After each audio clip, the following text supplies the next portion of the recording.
Ya, sekarang kita bicara tentang sosok pemimpinan. Artinya kita bicara tentang personalitas dari siapapun juga yang mengklaim dirinya sebagai seorang pemimpin. Besok 2024, sesuai dengan rencana akan ada perhelatan Pilpres.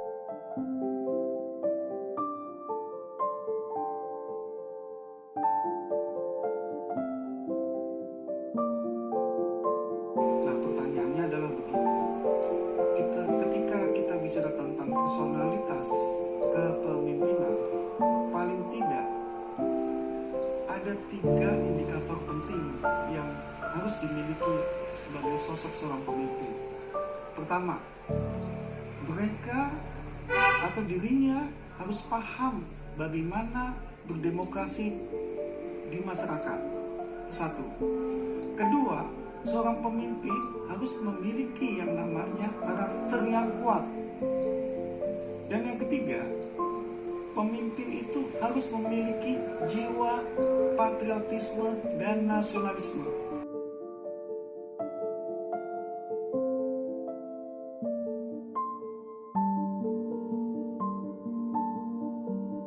Kalau kita bicara tentang kepemimpinan secara personal yang terjadi di Indonesia, kenapa saya katakan begitu?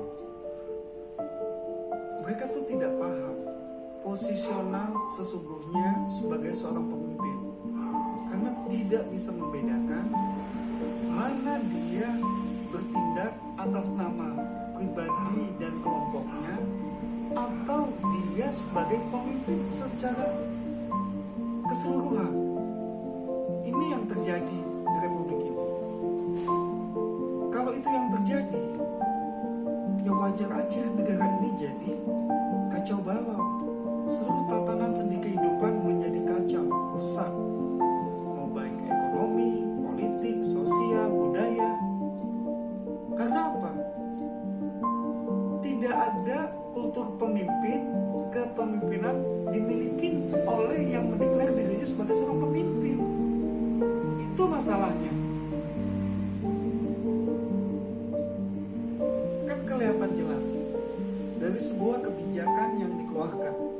Nah, kebijakan yang dikeluarkan yang terjadi apa? Tumpang tindih. Mana kepentingan pribadi dan golongan dan mana kepentingan yang lebih luas yang berkaitan dengan masyarakat. Akibatnya apa? Ada pengkotakan, ada dikotomi yang sangat kuat dari arah kebijakan.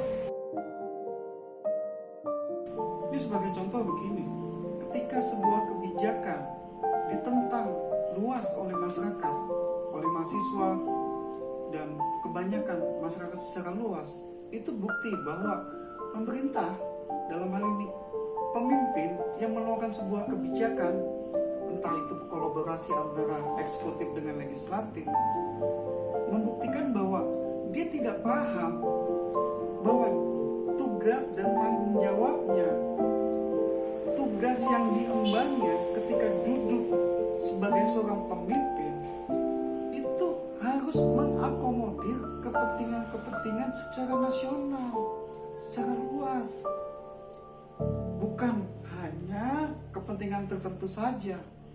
Contoh nih, kebijakan masalah subsidi. Lihat, pupuk sulit, yang lain-lainnya ditekan. Tapi faktanya mobil listrik, motor listrik disubsidi sangat besar sekali. Itu kan janggal, aneh. Artinya apa? Elit, pemimpin yang memposisikan dirinya sebagai seorang pemimpin, dia tidak tahu betapa kepentingan-kepentingan pribadi dan golongannya itu disatukan. Sementara kepentingan yang lebih luas lagi itu dinisbikan. Yang kelihatan kan seperti itu. Bagi saya, mereka yang duduk di kekuasaan kelak harus paham sekali arti kepemimpinan. Mereka harus paham sekali.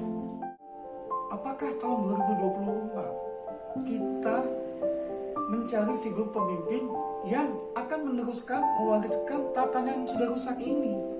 Tentu tidak kan? Kita cari yang terbaik. Itu poin utamanya. Indonesia saat ini sedang genting. Rakyat tuh harus cerdas. Pilihlah yang kita butuhkan, bukan yang mereka tawarkan.